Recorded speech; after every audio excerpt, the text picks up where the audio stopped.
오늘 이 말씀을 가지고 이제 교회 안에서 교회 공동체 안에서 우리가 이 세상에 나그네 된 백성으로서 나그네 된 하나님의 백성으로서 이 교회 안에서 교회 공동체 안에서 어떻게 행해야 할 것인가 그 말씀을 나누려고 합니다.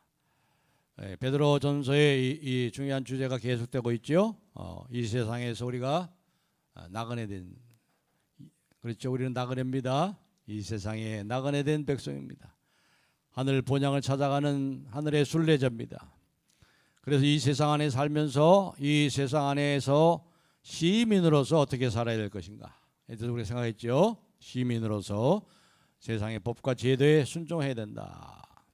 그리고 일터와 직장에서 당시에 노예들이 말이죠. 그리스도인 노예들이 믿지 않는 주인에게 어떻게 행할 것인가. 일터와 직장에서 이 세상에 나그네 된 백성으로서 살아가면서 우리가 일터와 직장에서 선행을 행하고 우리 육체의 정욕을 제어하고 죄와 멀리하는 삶을 살아갈 때 반드시 만나는 게 뭐예요? 악을 만나게 돼 있어요. 악을 만나요. 부당한 취급을 당해요. 그래 억울함을 당할 수밖에 없습니다. 갑질을 당하게 돼 있어요. 그럴 때 우리가 어떻게 해야 될 것인가 이 말씀들을 생각했습니다. 그때 어떻게 합니까? 하나님을 생각함으로 슬픔을 참으면 이거는 아름다우나 하나님께 아름답고 거기에 은혜의 샘이 터진단 말이죠. 하나님을 생각하고 하나님이 다 보고 계시고 다 알고 계시고 하나님께서 반드시 갚아주실 것이다. 하나님께서 반드시 모든 것을 바로잡을 것이다 하는 그 하나님을 생각함으로 그 억울하고 부당한 취급당하는 것을 참으면 이거는 하나님 앞에 아름다우나. 오늘 다 기억나시죠? 그리고 세 번째는 뭐예요? 가정에서 믿는 아내로서 믿지 않는 남편들에게 어떻게 할 것인가. 그리고 믿는 남편으로서 또 아내에게 어떻게 할 것인가. 복음의 새로운 지식을 가지고 아내를 귀하게 여기고 생명의 유업을 함께 이어받을 자로 알아서 더 귀하게 여기라. 그런 말씀들을 생각했죠. 그러나서 이제 오늘 8절에 이제 시작되는 말씀이 뭐로 시작되고 있어요? 8절에 어떻게 시작되죠?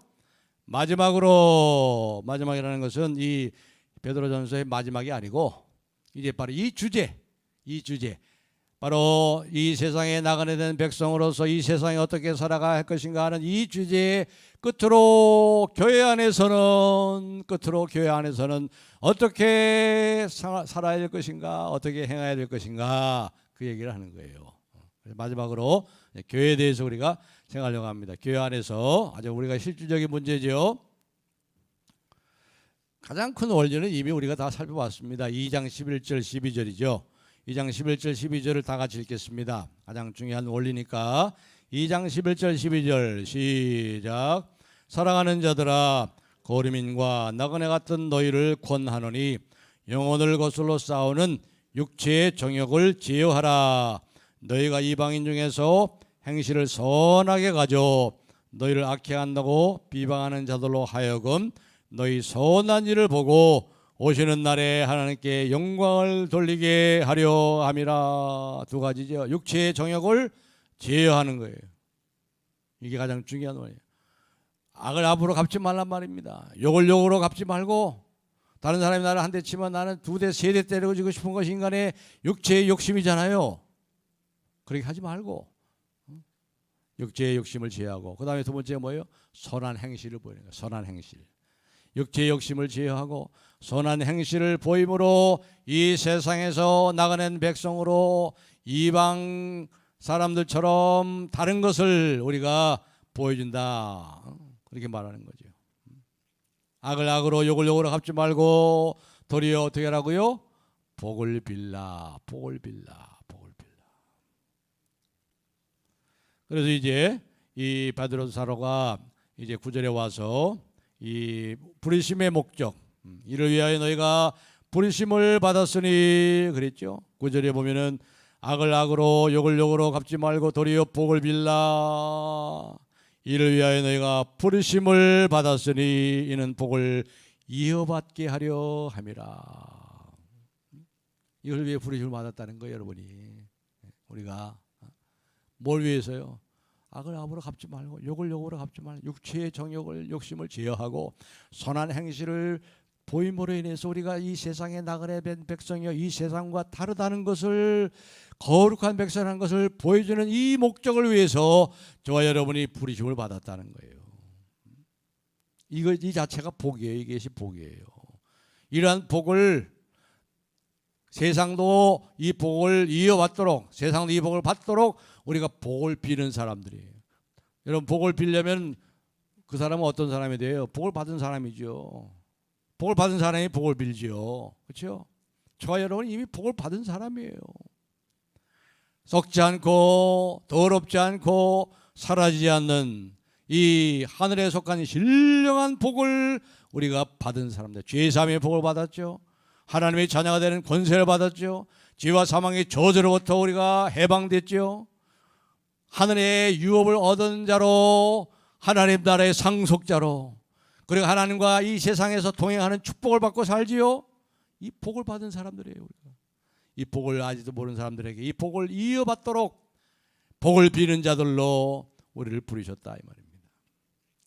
그래서 이렇게 말씀하고 나서 이제 마지막으로, 바로 끝으로 교회 안에서 어떻게 할 것인가. 여기 보면 이제 5가지의 이제 이 세상에 나그네 된 백성으로서 교회 성도들의 이 덕목에 대해서 5가지로 요약해서 나옵니다. 물론 더 많지만은, 그러나 베드로 사도는 5가지로 얘기하고 있어요. 5가지. 8절을 다 같이 읽겠습니다. 8절 시작. 마지막으로 말하노니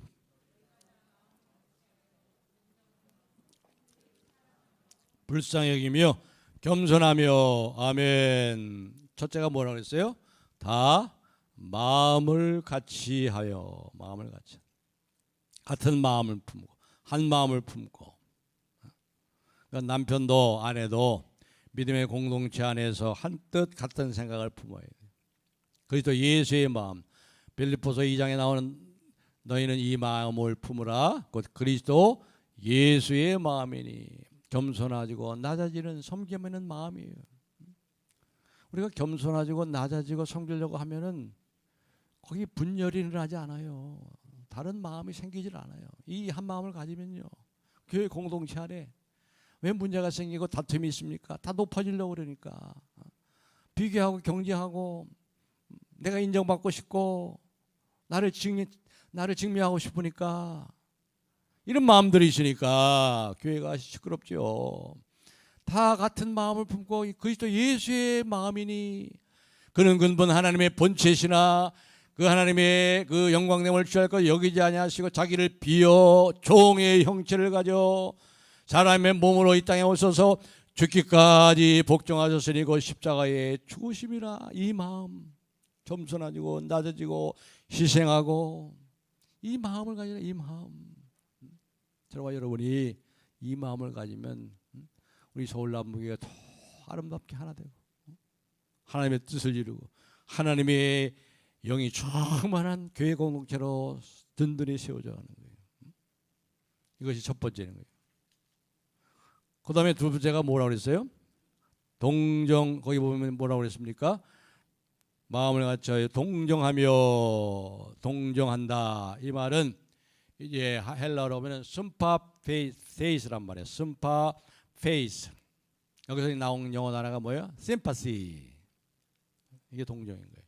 그러니까 이 말을 보면 숨이라는 것은 함께라는 말이죠. 심파테이스, 함께 뭐라는 겁니까? 느낀다는 거예요. 함께 느낀다. 모든 함께 하나님께 고난을 느끼고, 고난 받는 사람, 슬픔에 있는 사람과 슬픔을 같이 느끼는 거예요. 함께. 이게 바로 동정이에요. 이걸 갖다 체휼한다는 이제 어려운 말로 이제 번역했죠. 이 그리스도께서는 우리의 모든 연약함을 체휼하지 아니하시는 분이 아니요, 체휼한다는 것은 몸소 함께 느끼신다는 거예요. 그 실제 보면은 심자에다가 그다음에 피 혈자가 거기 들어가 있어요. 그러니까 이 마음에 피를 흘릴 정도로 같이 아픔을 느끼고 같이 슬픔을 느낀다 이 말이에요.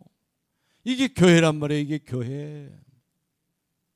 이게 세상에 나가는 백성의 다른 모습이라는 거예요. 세상은 뭐예요? 다른 사람의 불행이 내 행복이다 이러잖아요. 이런 말들이 나오잖아요. 다른 사람의 불행이 내 행복이 돼. 이런 막가는 세상에서 우리가 다른 모습으로 함께 느끼고 함께 울어주고 함께 기뻐해주고 함께 아파해주고 마음을 같이 하는 것, 그게 동정으로 나타나는 것. 동정. 그 다음에 세 번째는 뭐지요? 형제 사랑하는 거. 형제를 사랑하는 빌라델포이. 미국의 필라델피아가 여기서 나왔어요. 필라델피아. 필로스라는 이 사랑한다는 말과 아델포스라는 형제라는 말이 합성한 거죠. 그러니까 그리스도 안에서 우리가 서로 형제 사랑하기 위해서는 우리가 뭘 인정해야 돼요? 우리가 그리스도 안에서 형제 자매라 이 말이에요. 형제 자매. 저 여러분이 형제 자매예요. 천국에서 우리가 다 만나요. 왜 형제 자매를 왜 미워합니까? 왜 질투합니까? 왜 이간질하냐 이 말이에요. 세상은 다 어떻게, 세상은 어떻습니까? 세상은 다 모르는 사람이잖아. 다 모르는 사람이야. 나하고 상관없는 사람이야. 그렇게 생각하고 살잖아요. 그러나 아니죠. 바로 형제 자매요. 그리스도께서 위하여 죽으신 형제라 이 말이에요. 옆에 있는 분들이 그렇게 귀한 분들이란 말이에요. 한 마음을 가지고 서로 동정하게 되면 이와 같이 서로 위로하고 형제를 사랑하는 자리에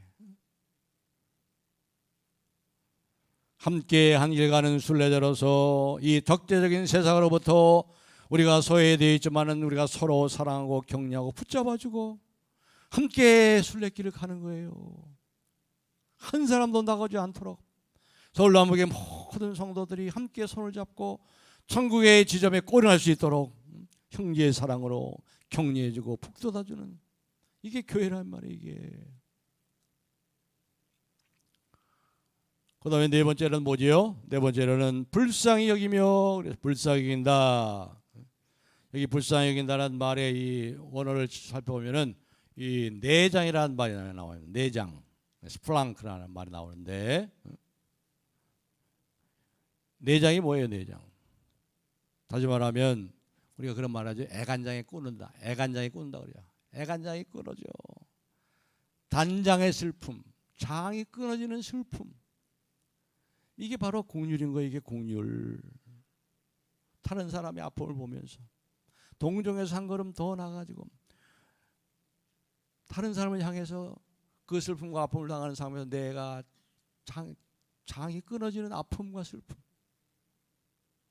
예수님이 그랬죠. 예수님이. 그래서 여러 번 말씀드렸지만 예수님은 무슨 병이 있었어요? 장이 끊어지는 병이 있었어요. 다른 사람의 슬픔을 보고 너무 불쌍해가지고 애간장이 타는 거예요. 장이 끊어지는 슬픔을 가지고 나인성 과부의 아들이 죽었으니 얼마나 슬퍼요.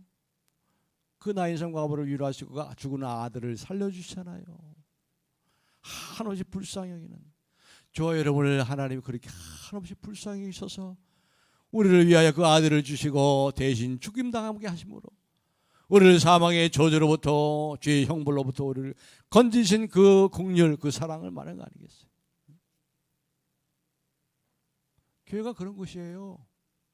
저와 여러분이 그런 관계인 거예요.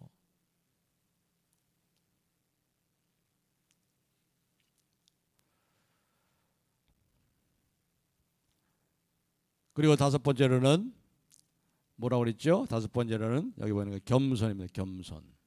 겸손하며. 겸손이라는 게 뭘까요? 뭐 겸손 자기를 낮추고 뭐 그런 것도 있지만 겸손이라는 것은 이렇게 표현할 수 있습니다. 하나님께서 바로 잡아 주실 것을 믿고 뒤로 물러서는 것을 겸손이라고 그래요. 잘 기억하세요. 하나님께서 바로 잡아 주실 것을 믿고 나는 뒤로 물러서는 거예요. 이게 겸손이에요. 이게 겸손한 자의 모습이에요. 내가 나서서 내가 칼을 들고 내가 해결하려고 하지 않아요. 내가 해결하려고 한다고 하면은 내가 생각하는 정의를 가지고 내가 칼을 들고 내가 휘둘면 나도 다치고 상대방도 다쳐요. 이걸 알기 때문에 하나님께서 바로 잡아주실 것이다를 알고 뒤로 물러서는 것, 이게 겸손한 사람의 모습인 거예요.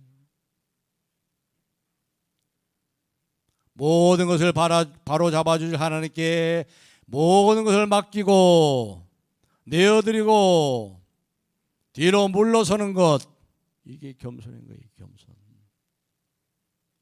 내가 나서 해결하려고 그러지 마세요. 내가 주인 노릇 하려고 그러지 마세요. 이게 굉장히 교회에서 중요한 문제이게요.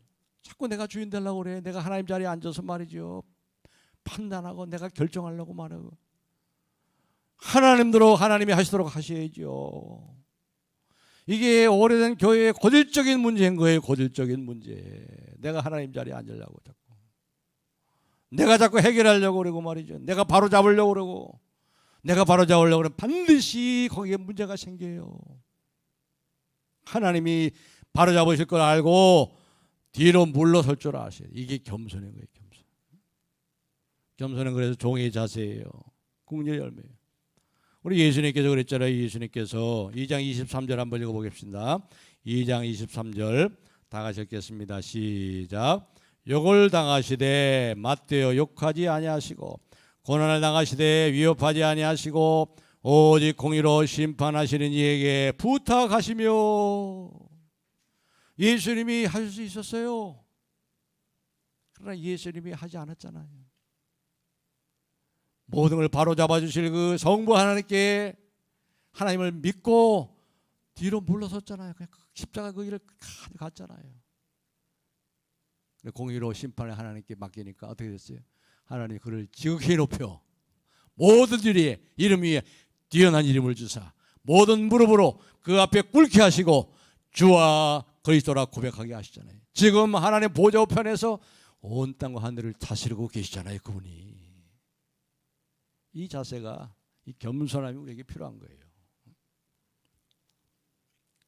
교회가 바로 그러합니다. 교회는 거룩해졌어요. 거룩해지고 있어요. 영광된 소망이 변치 않습니다. 썩지 않습니다. 더러워지지 않습니다.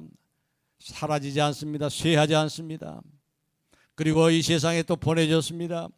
자유하지만 하나님의 종으로서 험입니다. 이것이 국률의 열매입니다. 낮은 위치에 섭니다. 당연한 권리를 주장하지 않습니다. 이렇게 마음을 같이 하고, 그리고 동정하며 함께 컴패션, 함께 슬퍼하고 기뻐하고 함께 울고, 형제를 사랑하며 우리가 형제자매임을 아시고 불쌍히 여기고 이 애간장이 타는 마음을 가지고 단장의 슬픔, 그리고 겸손해서 하나님이 바로잡아 주실 것을 알고 뒤로 물러서면서, 이게 교회에서 우리가 가져야 될 중요한 5가지 목록인 거예요. 기억하세요. 꼭 기억하세요. 기억하시오. 교회는 우리를 훈련시키는 하나님의 훈련장입니다. 하나님 나라에 합당한 사람들을 훈련시키는 훈련장이에요. 그러니까 여러분이 하나님 나라에 합당하게 훈련받으면 그러면 이제 가는 거예요. 천국 가는 거예요. 천국 입성하는 거예요. 그러니까 저와 여러분이 아직도 하나님 나라에 합당한 백성으로 훈련받지 못했다는 거죠. 아직 천국에 입성하지 못했잖아. 저도 그렇고 여러분도 그렇고. 그리고 또 사명도 있으니까. 그렇죠? 그래서 아직 우리가 천국에 입성하지 못한 거예요. 그러니까 교회는 하나님께서 우리를 훈련시키는, 하나님 나라의 백성답게 훈련시키는 훈련장이다. 그런데 그렇게 훈련받고 변화하려는 사람들이 많지 않다는 게 문제예요. 믿는다고 하지만, 예배는 드리지만, 그리스도인이라는 배지는 달고 있지만 그냥 옛 습관대로 세속적인 방식대로 살아가는 사람들이 적지 않기 때문이에요. 믿음 따로, 생활이 따로, 교회 안에서만 믿어. 이러니까 문제죠. 그렇기 때문에 교회가 세상과 별로 다르지 않아요. 오히려 교회가 한술 더 뜨네, 이런 소리까지 듣잖아요. 베드로 사도는 바로 그 현실을 잘 알고 있었습니다. 그래서 9절에 이렇게 말합니다. 9절을 다 같이 읽겠습니다. 9절 시작. 악을 악으로 욕을 욕으로 갚지 말고 도리어 복을 빌라. 이를 위하여 너희가 부르심을 받았으니 이는 복을 이어받게 하려 하심이라. 아멘. 무슨 뜻입니까? 여기 교회 안에서도 악한 일을 당할 수 있다는 거예요. 교회 안에서도 모욕을 받을 수 있다는 거예요. 이 교회 안의 문제를 얘기하고 있잖아요. 지금 마지막으로. 참 불편한 진실이죠. 참 불편한 진실이에요. 그러나 우리가 모두가 인정할 수밖에 없는 진실입니다. 왜 그럴까요? 교회는 천사들의 모임이 아닙니다. 천사들이 모인 것이 아니기 때문에 그래요.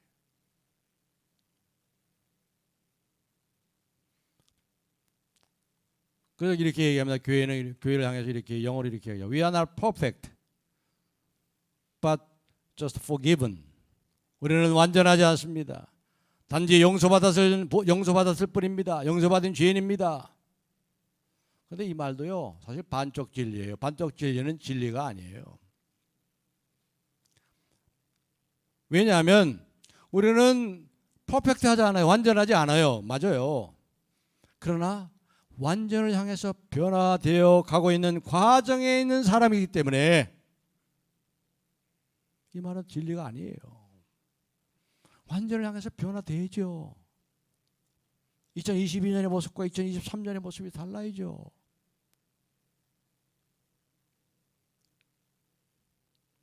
우리는 완전을 향해서 변화돼 가야 돼. 그리스도의 장성한 분량이 충만한 데까지 이르리니 그리스도 예수의 마음을 품으라.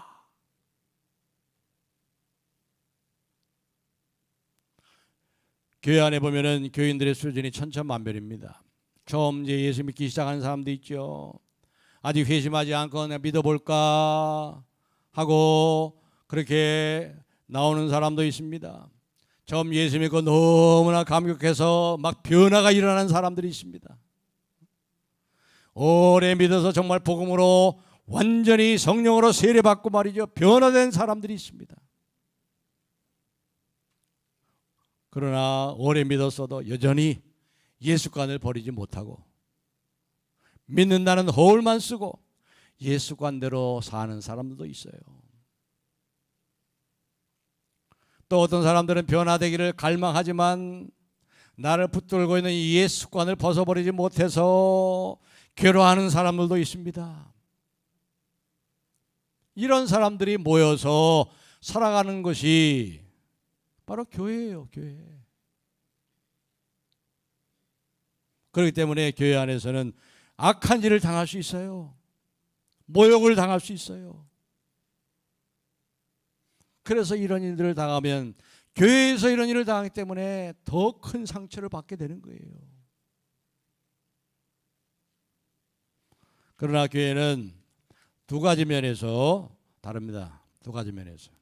첫째는 교회는 그럼에도 불구하고 그런 사람은 내치지 않습니다. 내쫓지 않습니다. 서로를 용납하고 품어주고 참고 기다려준다는 점에서 세상과 달라요. 그게 교회예요. 세상은 그런 일을 당하면 고발하고 내치고 인연을 끊어버리고 다시 보지 않죠. 이게 세상이에요. 그러나 교회는 그게 아니에요.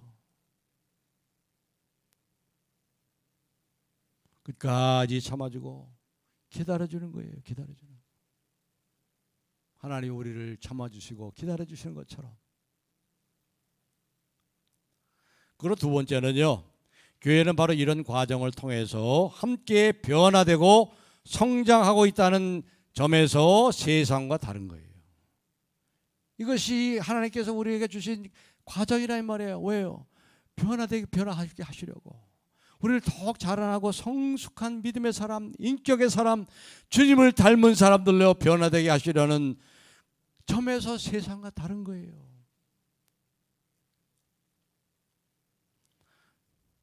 교회는 그러죠? 당신의 모습 그대로 오세요.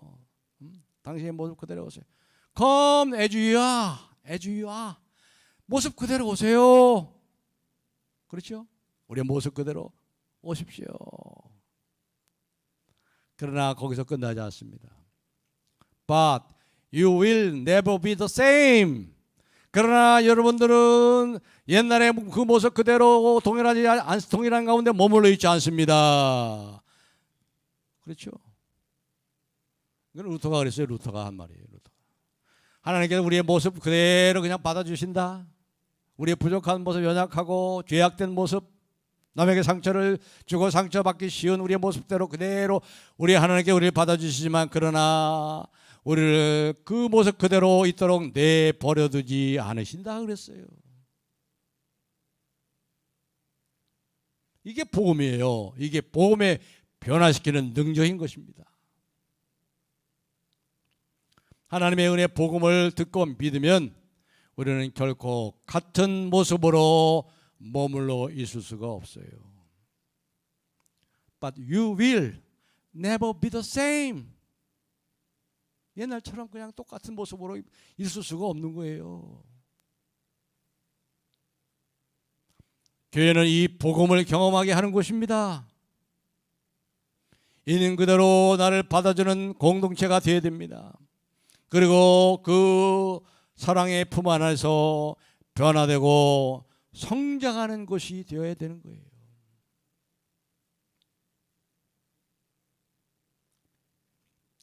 여기 보니까 9절에 보니까 어떤 단계로 나가는 거예요. 욕을 갚지 마는 단계까지 가는 거예요. 욕을 갚지 말고.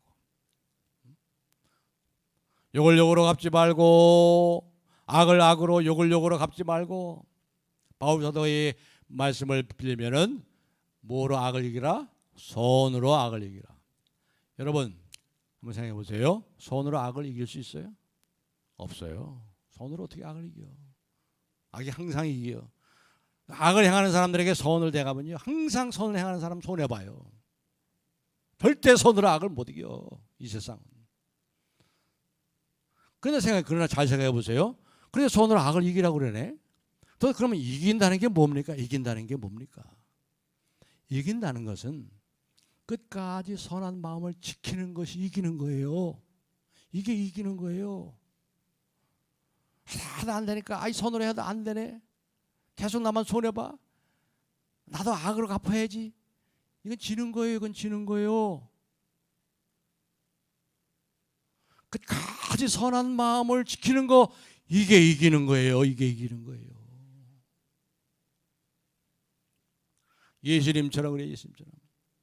그 2장 23절 다시 한번 읽어보겠습니다. 2장 23절 시작. 욕을 당하시되 맞대어 욕하지 아니하시고 고난을 당하시되 위협하지 아니하시고 오직 공의로운 심판하시는 이에게 부탁하시며. 아멘. 예수님은 끝까지 그 마음을 지켰어요. 선한 마음을 지키셨어요.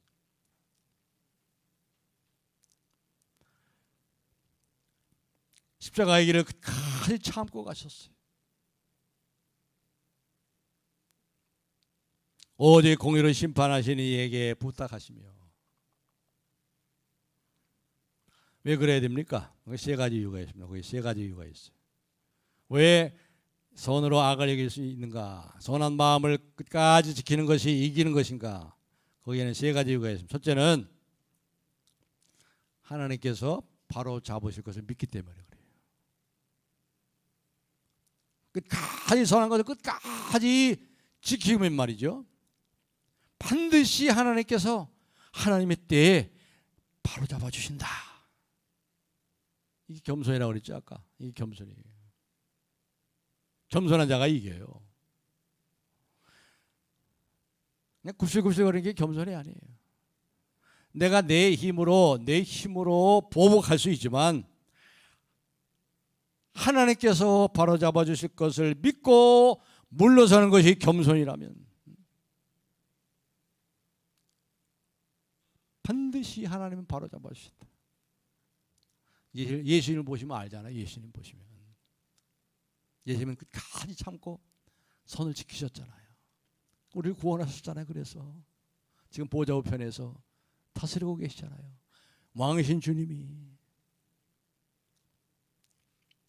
여러분, 하나님이 바로 잡아주셔야 진정한 정의가 일어나는 것입니다.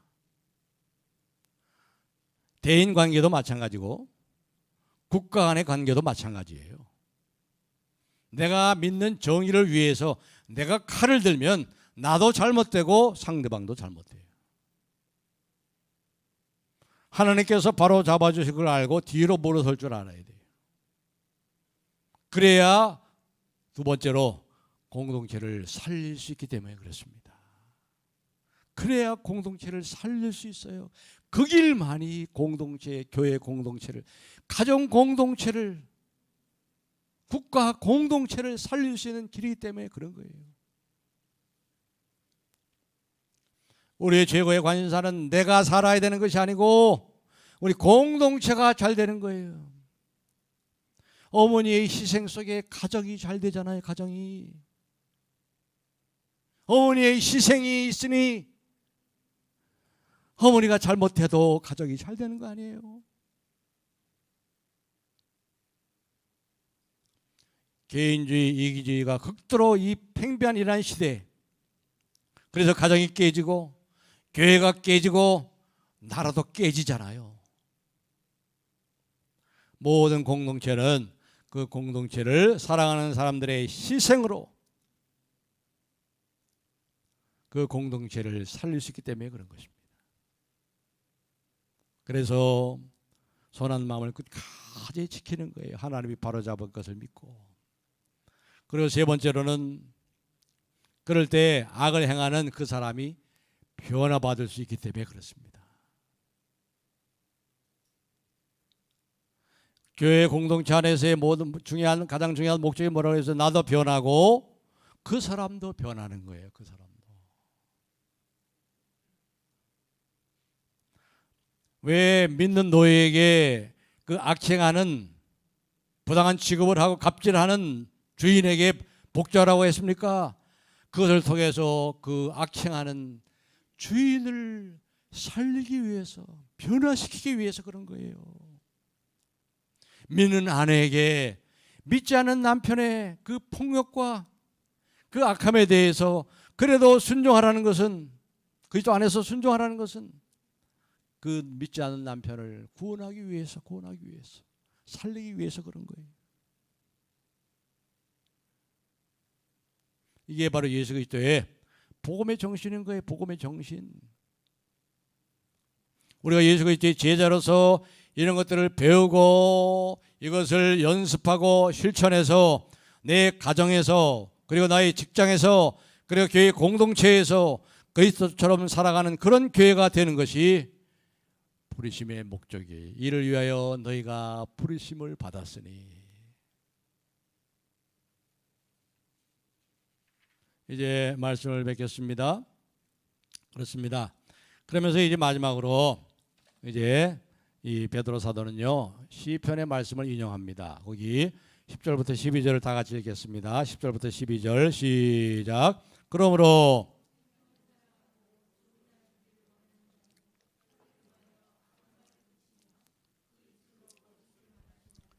악에서 떠나 선을 행하고 화평을 구하며 그것을 따르라. 주의 눈은 의인을 향하시고 그에게는 의인의 간구에 기울이시되 주의 얼굴은 악행하는 자들을 대하시느니라. 여기 대한다는 말은 적대한단 말이에요. 악행하는 자를 적대하신단 말이에요. 하나님은. 이 말씀 지금 베드로 사도가 인용한 말씀이 어디서 인용했죠? 시편 34편에서. 시편 34편 12절부터 16절까지의 이 다윗의 시를 인용한 거예요. 다윗이 언제 이 시를 지었지요? 시편 34편 표지에 보면 아비멜렉 앞에서 다윗이 미친 척할 때 지은 시예요. 그러니까 전쟁에 나갈 수도 없고 안 나갈 수도 없고 미친 척하는 거예요. 전쟁에 나가면 이 블레셋이 이스라엘과 전쟁하게 되면, 전쟁에 나가게 되면 어떻게 돼요? 저 다윗이 우리를 향해서 전쟁을 벌이네. 전쟁에 안 나가면 저 다윗이 거짓말한 거네. 저 속임수가 드러났네. 다 발각되잖아요. 이 이 아비멜렉에게, 블레셋 사람들에게. 그러니까 진퇴양난 이러지도 못하고 저러지도 못하는 상태. 미친 척하니까. 어떻게 했어요? 하나님께서 이 아비멜렉의 부하들의 충동하셔가지고 저 다윗 저거 전쟁에 나가면서 갑자기 우리를 향해서 치면 어떻게 됩니까? 저 다윗 옛날에 사울은 천천히요, 다윗은 만만이란 그 사람 아닙니까?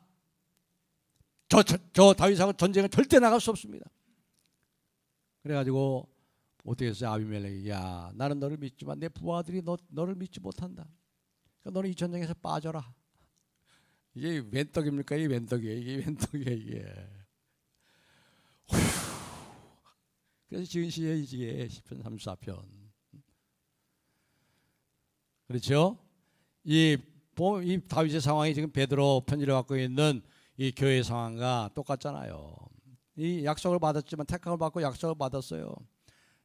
세상에 나가는 백성으로 썩지 않고 더럽지 않고 쇠하지 않은 하늘의 소망을 가지고 지금 가고 있습니다. 쫓겨다닙니다. 이 쫓겨다니는 상황에서 다윗이 적극적으로 행하고 선을 행하고 화평을 쫓기 힘썼어요. 이것이 악을 악으로 갚지 않았어요. 이런 태도예요.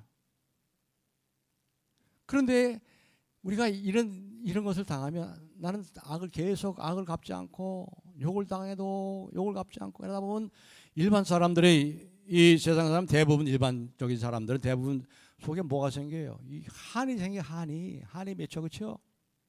그런데 전혀 다윗은 안 그래요. 그리스도인들은 한이 맺힌 사람들이 아니에요. 그렇지 않아요. 선을 행하고 부당한 고난을 받을 경우에 그 마음에 한이 맺히질 않아요. 왜요? 공의로 심판하실 하나님을 알기 때문에, 하나님 믿기 때문에. 그리고 하나님과 함께 동행하는 축복 속에 살아가기 때문에 한이 맺히지 않아요.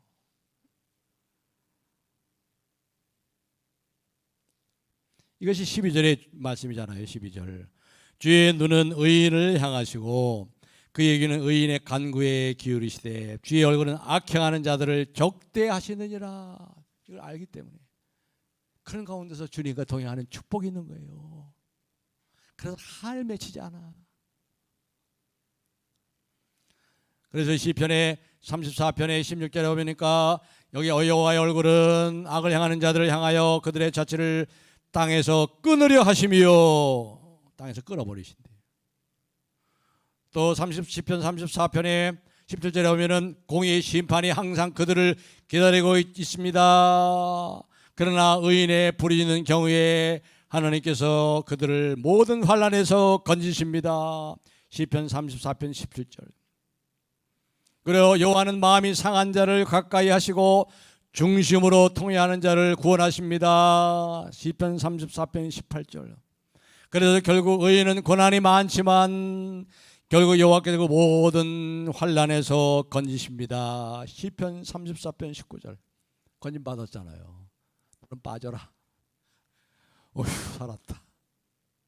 다윗이 그랬을 거 아니에요?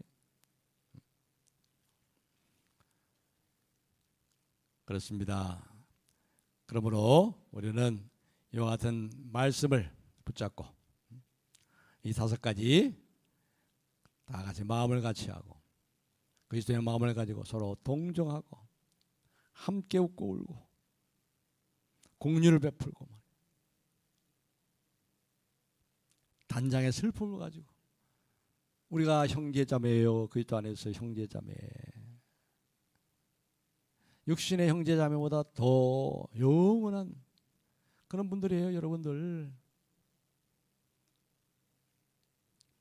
그리고 뭡니까? 긍휼. 마지막으로 겸손하게 이 덕목을 가지시고 하나님만 바라보고 하나님 바로잡으실 것을 바라보고 교회에서 우리 자신이 변화되고 더 변화되고 더 새로워지고 그렇게 되도록 여러분 배우시고 훈련하시고 연습하시고 그러면서 나도 변하고 우리 모두가 변해서 하나님의 영이 충만한 교회, 사랑과 은혜가 충만한, 진리가 충만한 하나님의 정의가 살아있는, 그래서 이 지역의 소문난 교회로 하나님의 큰 영광을 돌리는 여러분들이 귀하게 쓰임 받기를 예수님의 이름으로 축복합니다.